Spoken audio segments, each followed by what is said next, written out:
love that for them. Well, you heard it right there.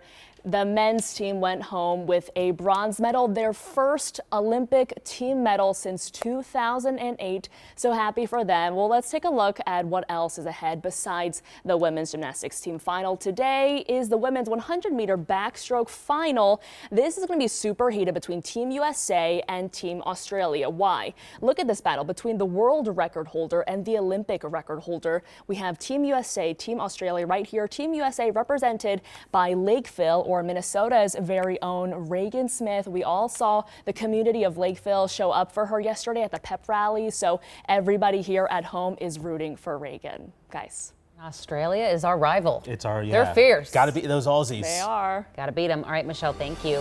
Well, hey, the main event that millions of Americans are expected to tune in for, the women's gymnastic final, which is now just 5 hours out. That's right. And of course, most people here in Minnesota will be cheering for our own hometown Olympian, Suni Lee. Our Morgan Wolf is live from Suni's old elementary school in St. Paul for today's pep rally for Paris. And it looks like we're going to get a little bit of a demonstration here. Loved it. Nailed it. 10 out of 10. So we are joined here with so many gymnasts. And one of them right here, Audie, that I'm going to talk to, you are good friends with Suni. Yes. Yeah. It's so inspiring seeing her not only as a friend but as an idol as well. She's definitely someone to look up to in gymnastics and as a person in general. I mean, she's just who you want to be. She's always so kind, and even after coming back from the Olympics, she's never had that ego, and she's continued to stay close with all of the people that she has been with from the start. So. You know, she said after the Olympic trials, and she had such a good performance, she said, I didn't realize this many people liked me. When that was her reaction to all of the crowd, because it was in Minneapolis. Don't you think that just goes to show she's still so humble and down to earth? Extremely, yeah. She's definitely very humble, and that's so nice to see, because when people do get caught up in that, it's nice to see that she's still the Suni that we've always known. Yeah, and she's got a gold medal. Yeah. Still humble as pie. Yeah. Hey, speaking of some food, though, we are joined here by Bougie Waffle, keeping us fed this morning. Look at this. So as we go to break, I'm going to be snacking on some waffles, load up on some coffee. But could we do one more chant, you guys? Who are we? Team Suni. Who are we? Who are we? Team Suni. Who are we? Team Suni. Woo! The whole studio was getting in on that chant too. All of that chant. Also want to get in on those bougie waffles. Yeah, bougie waffle. John's in on it too, aren't you, buddy? Oh, he always is. Woo! All right. Thank you, Morgan. Thank you, St. Paul. All St. Paul's showing up for Suni this morning. It. Amazing. All right, let's take a look at the medal count. The hardwire this morning. U.S. now 20 medals, leading the race with 3 gold, 8 silver, and 9 bronze. Japan has the most gold medals. I don't know what you were combining there. I don't know what's happening. They have 6 golds.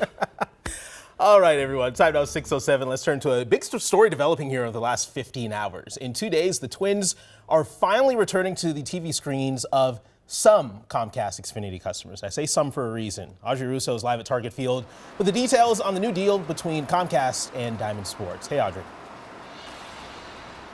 Yeah, Jason, good morning. What a time for Bally Sports to come back. We're headed into the last 2 months of the baseball season. The playoffs are marching ever closer. But this new agreement between Bally Sports North and Xfinity Comcast comes with a pretty significant catch, and that is, under the new agreement, Bally Sports will only be available to Comcast Xfinity customers who have the ultimate package. That's their top tier, most expensive package. So it's going to cost subscribers a little bit more each month. Subscribers are also going to be able to log onto the Bally Sports app using their Xfinity credentials to stream the games on phones, smart devices. And of course, this all happened back in May when the communications broke down, the negotiations broke down between Bally Sports' parent organization, Diamond Sports Network, and Xfinity Comcast. They just couldn't come to terms on a carrying agreement for the games in this ever-changing TV landscape, and that led to 15 regional sports networks across the country going dark. But again, it's back starting on Thursday. Coming up in about a half hour, I'll break down exactly how much more it'll cost you each month to watch these games. But for now, I think it's a little bit of a win. The fans got a little bit of a W this morning, just being able to watch the games again on their TVs rather than having to come down here to Target Field. They certainly did. But how much is it going to cost? We're going to check back with you in a little bit. Thank you, Audrey. 6:09 is your time. Charges have now been filed against Jalen Evans. He's accused of hitting a 3-year-old with his car and leaving the scene in northeast Minneapolis. It happened July 21st on University Avenue. The family of Elise Strong tells us that they were walking to a restaurant when a car came out of the alley and hit her. According to charging documents, Evans admitted to police that he knew he hit the child but didn't stop. According to the family's GoFundMe page, Elise is out of the hospital and now recovering at home. The countdown for Vice President Kamala Harris to choose a running mate is on. She now has just over a week to make that pick. This morning, Governor Walz is getting the endorsement to run alongside Harris from Minnesota's labor leaders. In a letter released in the last 15 hours, they say Walz has a biography and legislative accomplishments that deliver key states, calling him a spokesman for the working people. It was signed by more than 24 leaders of the state's labor movement. They'll be speaking about their endorsement at 10 a.m. at the state capitol. Now, this comes as another contender on her short list. North Carolina Governor Roy Cooper has taken himself out of the running.